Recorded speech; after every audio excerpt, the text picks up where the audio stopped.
tetap sukacita. Amin. Tuhan Yesus selalu baik, tetap sukacita. Katakan kepada jiwamu, aku harus tetap sukacita. Apapun yang dihadapi hari-hari ini, aku tetap akan sukacita. Tuhan Yesus dahsyat, luar biasa.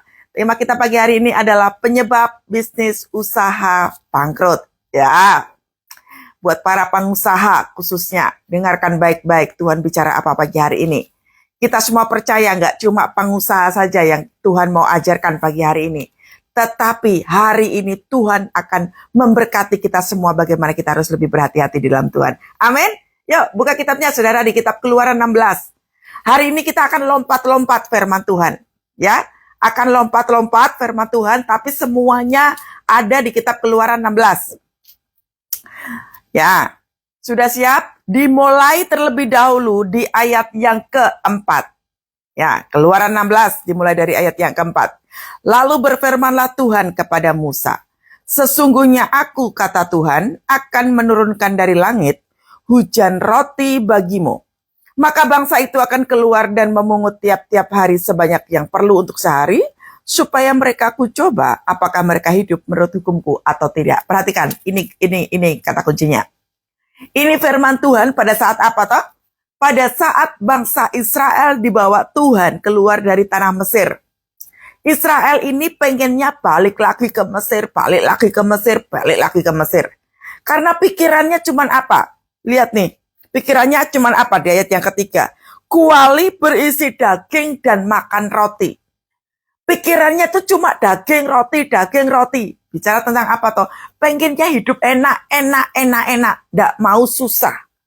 Nah, sementara di dalam kekristenan itu bicara tentang apa? Proses. Kekristenan itu bicara tentang proses. Kekristenan itu bicara tentang menyalibkan daging, penderitaan. Ya. Tetapi bangsa Israel ini maunya adalah makan enak. Makanya waktu dibawa keluar dari tanah Mesir, mereka itu bersungut-sungut.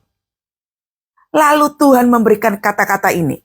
Sesungguhnya aku, kata Tuhan, akan menurunkan hujan loh. Dari langit, hujan loh. Hujan roti. Percayakah saudara bahwa Tuhan memberkati kita tiap hari?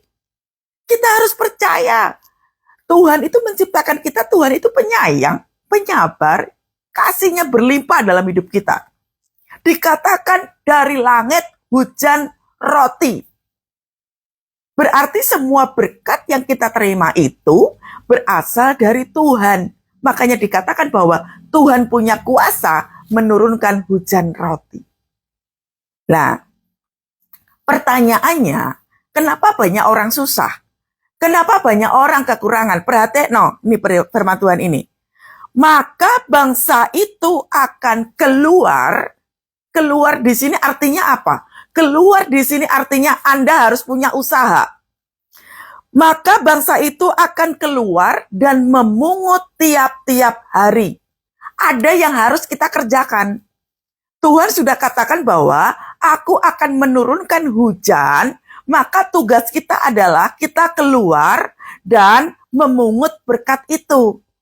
Jadi berkat daripada Tuhan buat kita itu sudah ada tiap hari. Lihat loh. Keluar dan memungut tiap-tiap hari. Garis bawah ini, tiap-tiap hari. Jadi jangan pernah mengatakan bahwa Tuhan tidak memberkati. Salah kaprah. Tuhan memberkati kita tiap hari. Bahkan dikatakan apa? Hujan roti.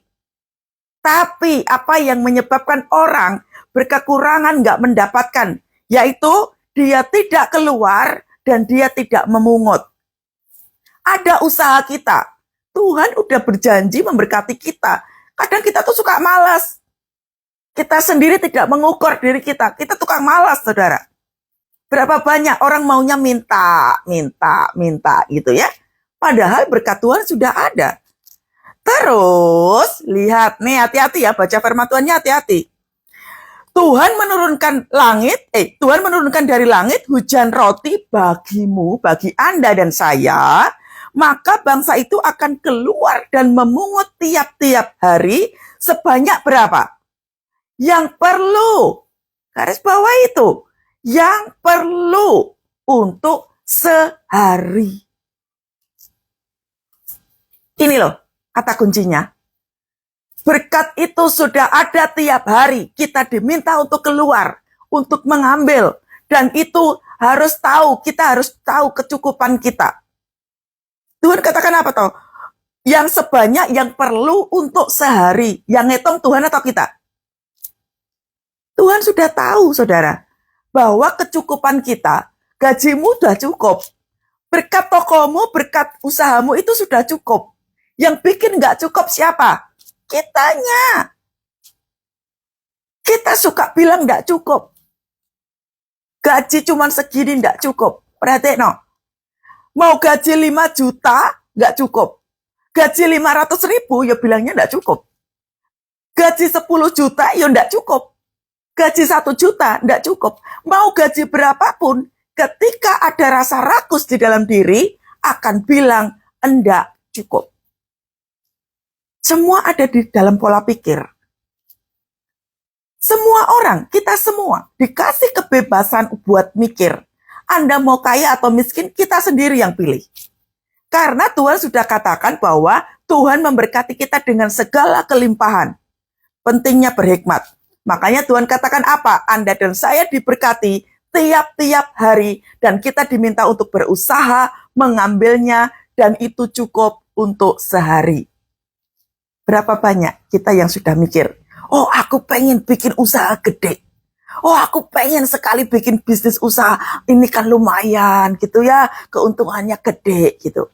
Perhatikan, Tuhan sudah katakan dari awal bahwa semua yang Tuhan sediakan buat kita cukup. Makanya apa yang ada di dalam pikiran kita, tanggung jawab masing-masing. Makanya firman Tuhan dikatakan apa? Supaya mereka ku coba. Lihat, K-nya K besar.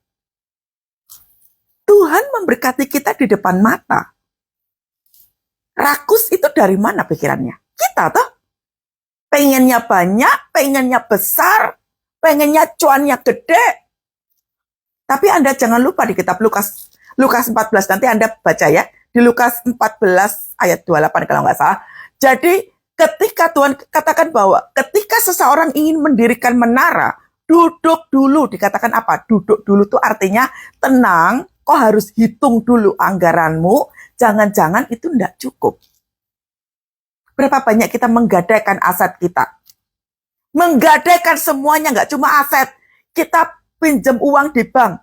Sudah dipikirkan belum? Bahwa itu nanti cukup buat kita bisa bayar. Kira-kira cukup enggak? Kita punya kemampuan enggak? Untuk bikin bisnis usaha ini. Punya kemampuan atau tidak? Dikatakan apa? Supaya mereka ku coba, apakah mereka hidup menurut hukumku atau tidak? Hukum Tuhan ada di mana? Ini. Para pengusaha-pengusaha, Anda dengar. Ketika Anda acuannya bukan firman Tuhan, Anda akan bangkrut berkali-kali.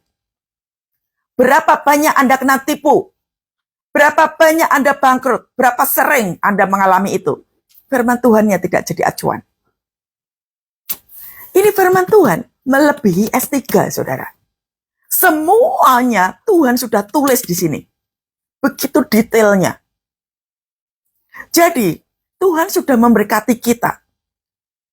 Artinya, kalau engkau pengen mengembangkan usahamu, Tuhan katakan, kalau Tuhan katakan cukup, ya cukup. Kalau engkau ingin mengembangkan usahamu, berarti engkau punya tanggung jawab ke depannya. Semua orang punya tanggung jawab, saudara.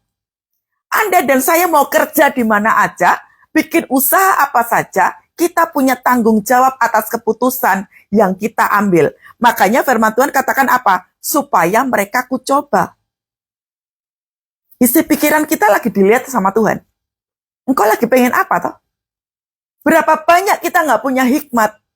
Investasi besar-besaran. Tujuannya apa? Duit terus. Duit. Isi pikiran kita lagi dilihat sama Tuhan. Apakah hidup mereka, lihat loh, ini hidup mereka, bukan bisnis usaha kita, hidup kita, daily life kita, hubungan kita dengan Tuhan. Sekali lagi, kekristenan bukan agama. Kekristenan bicara tentang hubungan kita dengan Tuhan. Apakah menurut hukum Tuhan? apakah sudah sesuai dengan firman Tuhan. Jadi kalau Anda sudah terikat dengan utang banyak, lihat ini. Lihat ini. Mulai koreksi diri. Jangan minta pendeta, minta doakan supaya cepat selesai. Anda yang harus koreksi diri. Anda nggak butuh doa orang lain, saudara. Semua orang, baik pengusaha atau siapa saja, yang engkau pengen bikin usaha dan sekarang ini mengalami kebangkrutan, bukan doa yang Anda perlukan, tapi koreksi diri apakah sudah melakukan ini. Karena jangan-jangan nanti ketika sudah didoakan dan Tuhan melepaskan itu, Anda nggak belajar dari ini. Karena Tuhan sudah katakan dari awal bahwa Tuhan memberkati kita. Tugas kita adalah mengolahnya. Ingat di kitab Kejadian bahwa Tuhan katakan semua yang ada di dalam bumi ini, laut, ya, tanaman, ya, semuanya itu kita yang punya kuasa buat kelola. Makanya perlu hikmat Tuhan buat mengelola itu. Nah, tapi Tuhan sudah katakan sebanyak yang kita butuhkan. Makanya hati-hati nih mulut. Jangan pernah coba-coba katakan gajinya kecil. Jangan coba-coba katakan itu. Tuhan ngukurnya sudah benar. Nggak mungkin salah. Tuhan ngukur gaji kita sudah pasti benar. Makanya perlu hikmat. Coba, hikmat Tuhan seperti apa? Lompat ke ayat 18, saudara ya. Dari pasal 16. Ketika mereka menakarnya dengan Gomer, maka orang yang mengumpulkan banyak tidak kelebihan dan orang yang mengumpulkan sedikit tidak kekurangan. Tiap-tiap orang mengumpulkannya menurut keperluannya. Tuhan lagi ngajarin kita ojo serakah. Karena kalau pikiran kita udah mulai serakah, sudah. Hati-hati saudara. Yang membuat kita bangkrut, yang membuat kita banyak utang di mana-mana, adanya keserakahan di dalam pikiran kita. Jangan bikin alasan yang, Bu, saya itu pinjam buat kebutuhan, itu pikiranmu. Itu pikiranmu. Makanya dikatakan Tuhan apa toh? Apakah mereka hidup menurut hukumku atau tidak? Kan Tuhan katakan bahwa aku sekali-kali tidak akan meninggalkan engkau dan tidak akan melupakan engkau. Semua kebutuhan Tuhan sudah ada kok. Tuhan suruh kita nggak khawatir apa yang kita makan, apa yang kita minum. Yang berkeinginan untuk membuat usaha besar itu kan kita. Apakah itu berdosa? Hutang nggak berdosa, saudara. Hutang tidak berdosa, tetapi perlunya hikmat. Makanya di kitab Lukas dikatakan kalau engkau ingin mendirikan menara, duduklah terlebih dahulu, hitung dulu anggaranmu, kalau itu tidak cukup. Kalau sudah tahu gajinya cuma 5 juta, yuk jangan berani-berani ambil utang sampai 100 juta. Anda hitung aja, 100 juta, gajimu 5 juta, kok hitung berapa angsuran yang harus kau bayar. Orang pinjam duit kan harus tahu toh tujuannya apa. Sekali lagi saya katakan, hutang tidak berdosa. Tetapi Tuhan sudah katakan di awal ini, makanya hukum Tuhan baca. Bahwa Tuhan sudah katakan, engkau tidak boleh khawatir, engkau harus tahu keadaan. Harus tahu caranya menghitung. Makanya di firman Tuhan katakan apa? Cukupkanlah dirimu dengan gajimu. Pendapatan kita cukup pasti. Asalkan diberikan apa? Rasa ucapan syukur. Waktu Yesus memberikan roti, memberikan makanan kepada banyak orang itu, 5.000 jiwa, berapa banyak yang ada? Kan cuma 5 roti dan 2 ikan. Tuhan bisa melimpahkan semuanya itu karena apa toh? Kelimpahan itu terjadi karena ucapan syukur. Kalau mau diberkati, biarkan berkat itu dari Tuhan. Makanya hati-hati saudara. Kalau kita tidak punya hikmat, firman Tuhan udah jelas banget. Tiap-tiap orang mengumpulkan menurut keperluannya. Menurut keperluannya. Jadi kalau nggak hati-hati, makanya yang pertama penyebab para bisnis usaha itu tidak mengalami keberhasilan, dia mengalami kebangkrutan yang pertama, roh rakus. Ada kerakusan di dalam dirinya, pikirannya pikiran cuan, pengen kaya, pengen ini, dan lain sebagainya itu. Hati-hati. Apakah kaya Kristen nggak boleh kaya? Loh boleh. Sekali lagi Tuhan itu ingin kita hidup berkelimpahan. Tapi kalau pikiran kita sudah mulai ingin kaya, hati-hati saudara. Segala sesuatunya akan kita embat. Embat itu bahasa Indonesianya apa ya? Kita akan melakukan berbagai banyak usaha, berbagai banyak cara. Yang penting apa? Kaya. Hati-hati. Ketika pikiran kita hanya soal duit, maka kita pasti akan buat keputusan banyak kesalahan. Hati-hati ya, roh rakus. Yang kedua, perhatikan. Tidak berhikmat. Lompat ke ayat yang ke-12 dari pasal 16. Aku Tuhan telah mendengar sungut-sungut orang Israel. Katakanlah kepada mereka, pada waktu senja, kamu akan makan daging, dan pada waktu pagi, kamu akan kenyang makan roti. Maka kamu akan mengetahui bahwa akulah Tuhan Allahmu. Lihat. Yang kau minta apa toh? Daging dan roti. Bangsa Israel ini bersungut-sungut terus. Mana daging, mana roti? Yang kau inginkan itu disediakan oleh Tuhan. Pentingnya punya hikmat. Hitunganmu mesti benar. Waktu engkau mau pinjam bank, atau mau engkau sewa ruko, atau engkau mau beli ruko, atau buka bisnis apa saja, Tuhan sudah katakan, aku menyediakan daging dan roti. Yang artinya apa? Engkau datang dulu kepada Tuhan. Tuhan yang jelas sudah memberkati. Kalau engkau ingin membuat itu besar, duduklah dulu dengan Tuhan. Penting sekali itu ruko yang kamu sewa, kau tanya dulu sama Tuhan.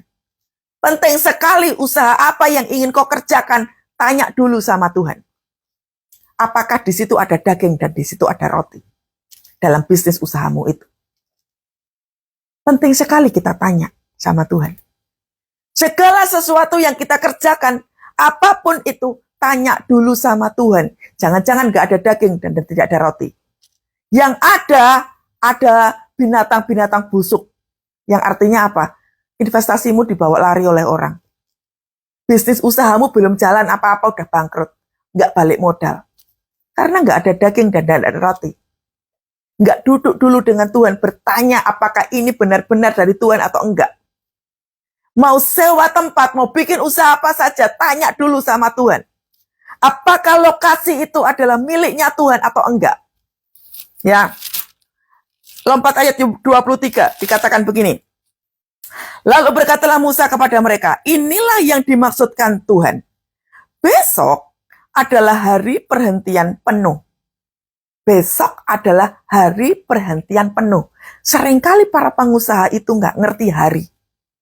Yang dipikirkan tadi, ketika pikirannya dipenuhi dengan rakus, pengen kaya, pengen usaha besar, bla bla bla bla bla, dia nggak tahu hari. Kerja terus. Wah, padahal dikatakan apa? Besok adalah hari perhentian penuh. Hari perhentian penuh itu kapan?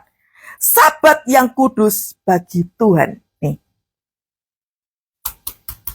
Yang tadi gak tanya Tuhan, lalu kita tidak minta pengurapan daripada Tuhan. Lihat, besok adalah hari perhentian penuh, hari Sabat yang kudus bagi Tuhan.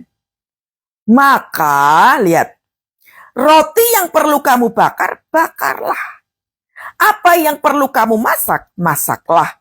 Dan segala kelebihannya biarkanlah di tempat untuk disimpan sampai pagi. Ini. Paham maksudnya? Yang pertama, orang itu jangan kerja terus.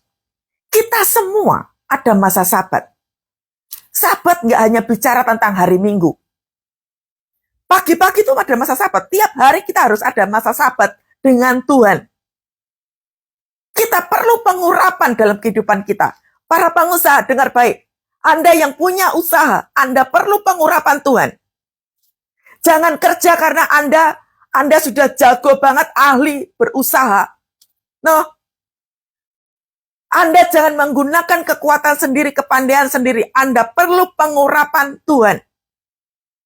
Makanya Anda perlu yang namanya punya jam Sabat. Hari-hari Sabat dengan Tuhan Anda harus punya. Karena apa yang Anda kerjakan, Anda butuh pengurapan. Yang diurapi tidak hanya tokomu, usahamu, bukan hanya itu.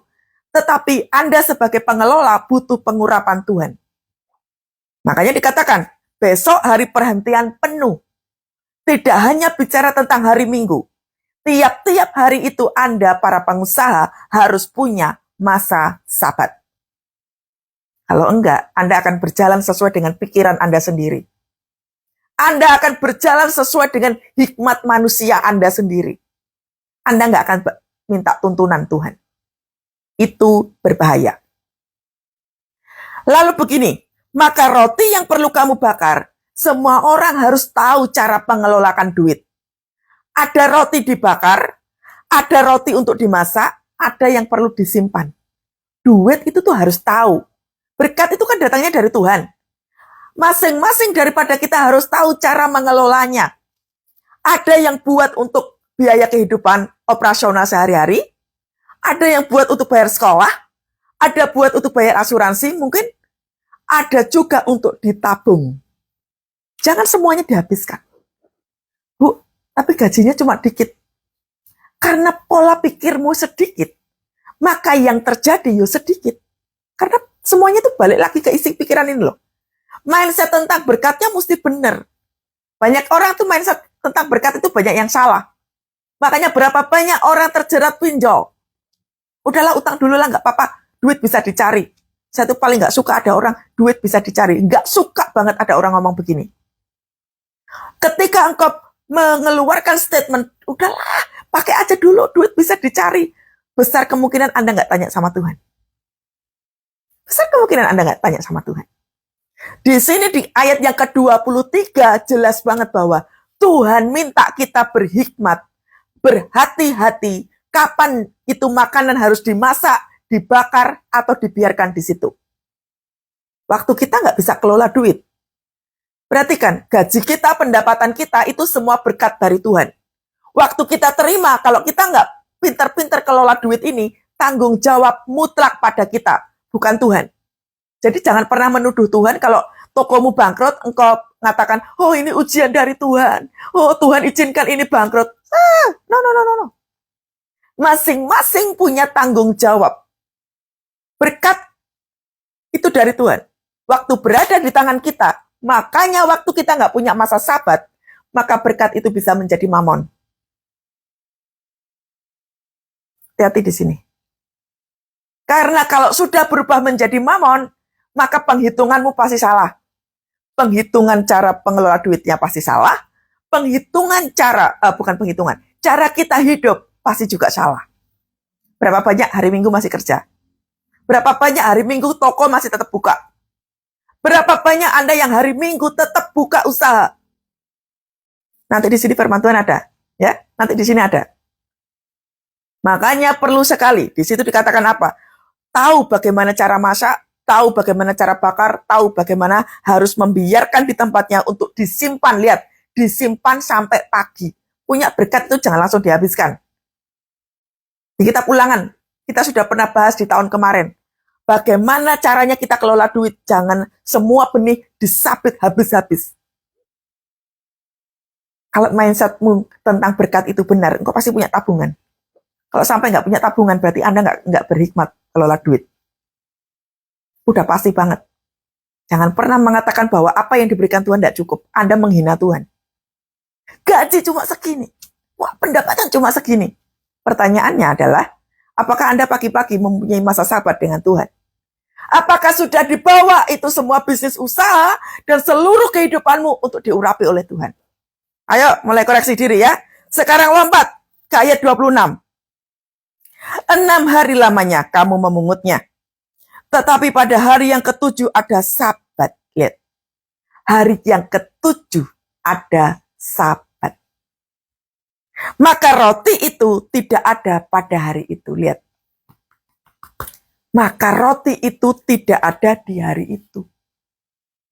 Tuhan menyediakan roti dan daging di hari Senin sampai Jumat, sampai Sabtu. Ya. Tapi di masa Sabat nggak ada roti. Artinya apa? Waktu jamnya engkau lagi beribadah, itu lagi nggak ada roti. Jam ibadah itu adalah waktu kita dengan Tuhan. Di hari Minggu, jangan coba-coba bikin usaha di hari itu. Nggak ada roti.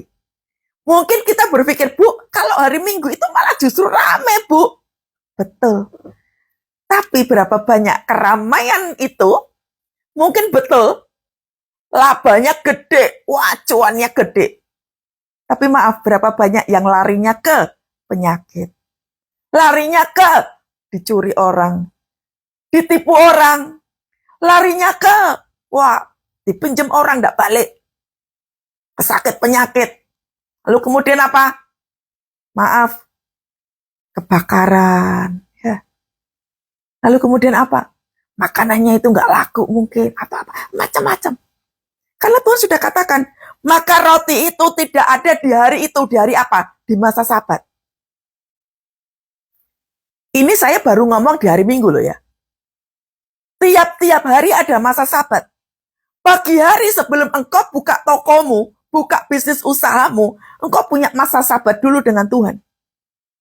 Jangan pagi-pagi kau habiskan waktumu hanya untuk apa? Cuan lagi, cuan lagi, cuan lagi. Karena sekali lagi, ketika pikiran kita hanya pikiran kerja, usaha, engkau nggak punya waktu dengan Tuhan. Dan itu tanda-tanda nggak ada roti dalam kehidupanmu. Makanya ada sikap keserakahan. Ntar dulu ya Tuhan, aku mau usaha dulu. Ntar dulu ya Tuhan, aku ada meeting. Ntar dulu ya. Pertanda Anda miskin loh itu. Maaf sekali. Firman Tuhan udah jelas. Di masa Sabat itu nggak ada roti. Berarti Anda miskin sekali. Kok sampai engkau harus meninggalkan Tuhan dan kau masih cari cuan di waktu-waktu Sabat? Masa akan Anda? Nah, jangan menyepelekan masa Sabat. Kalau para pengusaha Anda nggak mulai bertobat mulai pagi hari ini, Anda akan menjumpai itu. Koreksi diri makanya. Berikutnya ayat 27. Tetapi ketika pada hari ke-7 ada dari bangsa itu yang keluar memungutnya, tidaklah mereka mendapatkannya. Berkat itu berarti bukan dari Tuhan. Iblis bisa buat mujizat? Bisa banget. Iblis bisa nggak bikin kita kaya raya? Wah, bisa banget. Iblis itu kan paling suka. Kita nggak doa, kita nggak pelayanan, kita mikirin kerjaan terus. Tuhan itu suka, Iblis suka banget. Tapi dikatakan apa? Mereka tidak mendapatkannya pada hari yang ke-7 waktu mereka keluar mengambil itu. Nggak ada berkat di situ. Berarti itu bukan dari Tuhan. Bu, tapi pertanyaannya kalau hari Minggu nih, udah ibadah dulu, terus kemudian kerja, boleh enggak? Pertanyaan saya. Nanti Anda jawab sendiri ya, pertanyaan saya. Ini firman Tuhan sudah ngomong begini. Ya, satu. Yang kedua, kalau seandainya hari Minggu nggak buka, Anda apakah masih kurang? Masih kurang apa enggak? Dengar baik, Anda itu punya waktu yang namanya kerja dari Senin sampai Sabtu. Kalau hari Minggu masih melakukan, pertanyaan saya, kalau hari Minggu nggak dilakukan, pertanyaan saya masih kurangkah duitnya? Kita hidup itu kan nggak melulu tentang roti, toh. Kita punya keluarga. Kita perlu yang namanya istirahat. Ada namanya me time, ada namanya kita perlu istirahat, ada namanya family time, ada namanya kita pelayanan. Ya enggak. Anda yang tahu jawabannya. Ya, banyak sekali pengajaran-pengajaran di luar sana mengatakan, yang penting kamu sudah ibadah, setelah itu kamu kerja. Tuhan sudah katakan loh, di hari yang ke-7 tidak ada roti. Kalaupun engkau keluar memungutnya, engkau nggak dapetin apa-apa. Kalaupun kau dapat loh, tapi hari Minggu itu cuannya gede. Pertanyaan besar, apakah betul itu dari Tuhan? Anda jawab sendiri, nanti Anda jawab sendiri ya. Berikutnya, sebab itu Tuhan berfirman kepada Musa, berapa lama lagi kamu menolak mengikuti segala perintahku dan hukumku? Lihat ini. Ojo sampai bikin Tuhan gregetan sama perilaku kita. Wong Tuhan udah berkati kita kok. Tuhan sudah memberkati kita dari Senin sampai Sabtu. Apa iya toh kita tuh masih kurang terus? Sampai kita nggak punya waktu untuk Tuhan. Sampai kita nggak punya waktu buat pelayanan. Masih kurang kah? Halo, jangan sampai roh mamon menguasai kita. Jangan sampai roh keserakahan menguasai kita. Hati-hati. Berikutnya, ayat yang ke-19. Ayat yang ke-29. Perhatikanlah, Tuhan telah memberikan Sabat itu kepadamu. Tuhan loh, yang memberi Sabat itu Tuhan. Terimalah itu. Berkat kita, berkat Tuhan banyak banget buat kita. Tapi Tuhan perintahkan, Sabat itu pemberian Tuhan. Perhatikanlah, Tuhan telah memberikan Sabat kepadamu. Itu masa perhentian, kok istirahat. Berapa banyak pengusaha-pengusaha stres banget mikirin usahanya. Karena kau nggak punya waktu untuk Tuhan. Engkau nggak mengistirahatkan pikiranmu. Engkau nggak mengistirahatkan tubuh secara fisik. Engkau nggak istirahatkan. Pikiranmu cuma duit terus. Terus dikatakan apa? Itulah sebabnya pada hari ke-6 ia memberikan kepadamu roti untuk 2 hari. Kalau bisa itu ya, hari Sabtu itu ya nggak usah kerja. Kalau bisa, kita tuh punya waktu loh saudara, pintar-pintar atur waktu. Tinggallah kamu di tempatmu masing-masing, seorang pun tidak boleh keluar dari tempatnya pada hari ke-7 itu. Lihat toh ini. Ini nggak cuma hari Minggu. Di hari-hari itu, Anda para pengusaha-pengusaha, tiap hari Anda punya masa Sabat dengan Tuhan. Karena jam-jam Sabat dengan Tuhan tidak ada roti. Selebihnya daripada itu adalah miliknya iblis. Hati-hati. Karena setelah itu bentuknya macam-macam. Sakitlah, mengalami kehancuran lah, ditipu orang lah, apa segala macamnya. Mulai koreksi diri. Jangan tuduh-tuduh bahwa Tuhan telah menguji saya dengan sakit penyakit. Mana ada Tuhan memberikan sakit penyakit? Tuhan nggak pernah kasih sakit penyakit, saudara. Saya dapat utang banyak banget ini karena Tuhan ini. Kok Tuhan yang dituduh? Makanya di ayat yang ke-6 tadi, di ayat yang ke-4 tadi dikatakan apa? Supaya mereka kucoba apakah mereka menurut hukum Taurat atau tidak. Kalau Tuhan ngomong, dilakukan atau tidak. Kalau Tuhan bicara, dilakukan atau tidak. Makanya para pengusaha, kalau acuanmu bukan firman Tuhan, acuanmu adalah suaramu sendiri dan suara iblis. Jadi 3 hal penyebab pengusaha para bangkrut itu. Yang pertama, rakus, salah perhitungan. Hati-hati ya, ketika isi pikiran kita itu penuh dengan roh kerakusan, maka kita pasti salah perhitungan. 1 ya. Yang kedua, tidak berhikmat kelola berkat. Tadi kita sudah bahas ya. Tiap-tiap orang ambil sesuai dengan kebutuhan masing-masing. Kalau kita tidak kelola berkat dengan benar, nggak punya tabungan, nggak tahu ini berkat. Contoh, berkat Tuhan sudah memberkati untuk biaya sekolah anak. Tapi karena kita nggak berhikmat, nggak apa-apa lah. Ini biaya sekolah buat investasi. Nanti pasti balik kok itu. Wah, nanti pasti balik. Nggak berhikmat. Wah, duit sekolah anak itu berkat dari Tuhan, diinvestasikan. Bangkrut. Anaknya nggak sekolah. Salah siapa? Tuhan apa kita?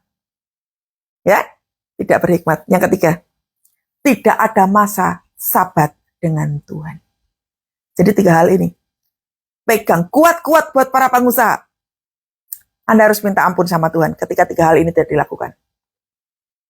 Salah perhitungan, rakus. Yang kedua, tidak berhikmat kelola berkat. Yang ketiga, nggak punya masa Sabat dengan Tuhan. Sudah ya? Sudah saya sampaikan apa yang menjadi isi hati Tuhan. Tapi Tuhan mau memberkati para pengusaha. Tapi 3 hal ini, Anda harus koreksi diri. Percuma Anda terima berkat pengurapan dari Tuhan, karena Tuhan tidak akan mengurapi para pengusaha dengan sembarangan. Hanya para pengusaha yang mau minta ampun di hadapan Tuhan, yang mau melakukan firman Tuhan ini, maka Tuhan akan mengurapi. Amin. Para pengusaha, sudah siap dengan minyak urapannya? Sudah ada di tangan? Ayo, minta sama Tuhan pengurapan mulai pagi hari ini. Tapi syaratnya adalah koreksi diri dulu. Ini firman Tuhan, tidak main-main. Kalau engkau pengen diberkati oleh Tuhan, tidak main-main. Lakukan ini firman Tuhan. Sudah dijelaskan jelas, pakai banget. Caranya seperti apa? Koreksi diri. Amin. Ya, amin ya. Ayo, minta ampun sama Tuhan. Nanti kala Tuhan kuatkanlah dan teguhkanlah hati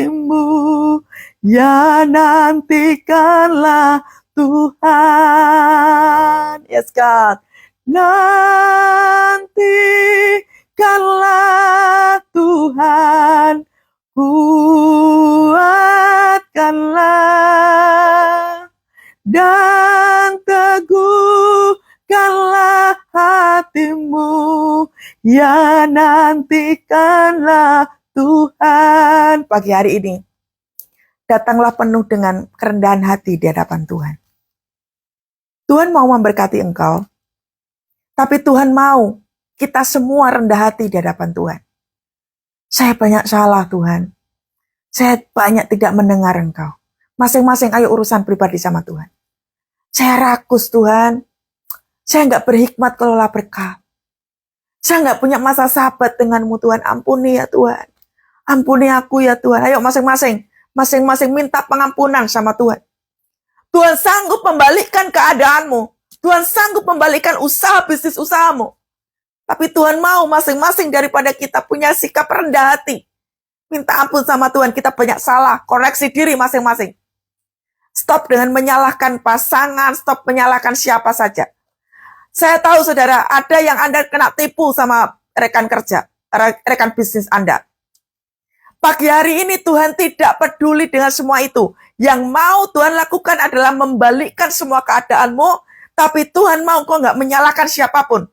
Koreksi diri masing-masing. Ayo, 1 menit ini koreksi diri di hadapan Tuhan. Oh, raba sikara la raba la wala. Oh, ya la wala wala wala. Oh, raba sikara la wala wala wala. Ya Tuhan, ya Tuhan, ya Tuhan. Engkau melihat tangan anak-anakmu ini yang diangkat tangannya ya Tuhan. Mereka minta ampun di hadapanmu ya Tuhan. Kami semua bersyukur kepadamu buat pengajaran pagi hari ini.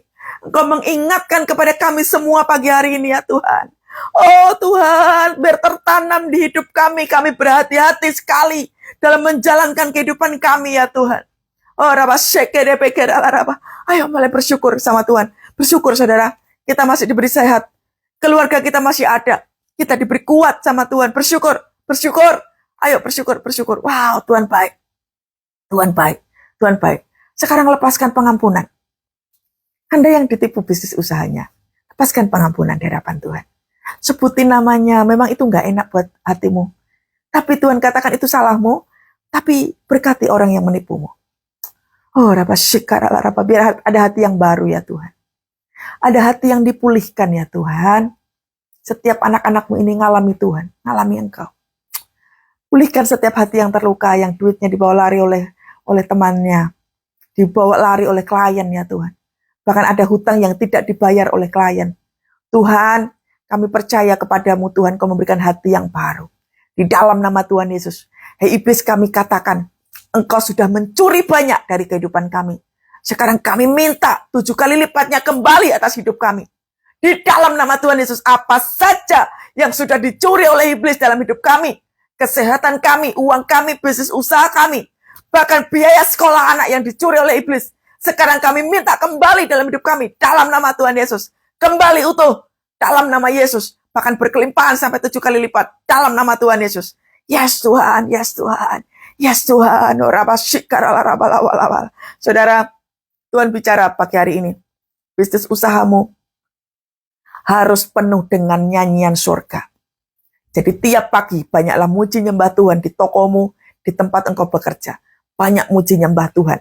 Banyak doa keliling. Berkati tempat usahamu. Ada doa pujian penyembahan tertanam di hatimu. Berkati bisnis usahamu. Jangan minta kaya. Jangan minta kaya. Biarkan Tuhan yang mengurapi. Jangan minta kaya. Biarkan Tuhan yang mengurapi. Segala bentuk roh keserakahan dipatahkan, dihancurkan dalam nama Tuhan Yesus. Tuhan kasih hikmat. Tuhan kasih pengertian. Yes Tuhan, yes Tuhan. Thank you Tuhan. Terima kasih. Tuhan Yesus baik. Sekarang angkat minyak urapan saudara. Yang ada di tanganmu, angkat ya minyak urapannya. Ayo kita doa sama-sama. Tuhan, di tangan anak-anakmu sudah ada minyak urapan. Mereka akan mengurapi toko mereka, usaha mereka, ruko mereka, apa saja.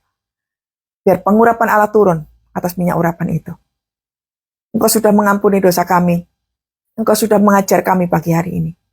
Biarlah Engkau mengurapi usaha kami ya Tuhan melalui minyak urapan ini.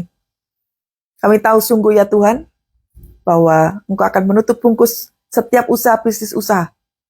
Oleh kuasa darah Yesus, Kau memagari setiap toko usaha itu. Bisnis apa saja yang mereka buat, dipagari oleh Tuhan, sehingga iblis tidak mencurinya. Sehingga iblis tidak membuat porak-poranda atas setiap usaha itu. Berkati ya Tuhan, berkati. Di dalam nama Tuhan Yesus, setiap penyaurapan yang mereka oleskan, ada kuasa darah Yesus yang akan menuntun setiap kehidupan anak-anakmu. Di dalam nama Tuhan Yesus, bahkan segala bentuk sihir, segala bentuk tenung, segala bentuk black magic apapun yang dilepaskan orang atas bisnis usaha anak-anakmu ini ya Tuhan, digagalkan rencananya dalam nama Tuhan Yesus. Kuasa darah Yesus mampu untuk menutup bungkus usaha itu. Terima kasih ya Tuhan, Kau dahsyat, Kau luar biasa. Terima kasih, dan kiranya berkat daripada Allah Bapa, Putra, dan Roh Kudus menyertai kita pagi hari dan sampai selama-lamanya. Diberkati usaha kerjamu, diberkati rencanamu, diberkati di dalam nama Tuhan Yesus. Engkau tidak berkekurangan, Tuhan memberikan engkau kelimpahan. Diberkati keluargamu, diberkati anak-anakmu yang sedang sekolah, diberkati anak-anakmu yang sedang kuliah, bahkan anak-anak kita yang sedang bekerja, diberkati dalam nama Tuhan Yesus. Pengurapan double portion turun bagi kami dalam nama Tuhan Yesus. Haleluya. Amin. Amin. Tuhan Yesus dahsyat. Tuhan Yesus luar biasa. Oke, silakan mengurapi minyak urapan sambil nyanyi ya. Nyanyi lagu peperangan. Tuhan Yesus berkati semua. Shalom.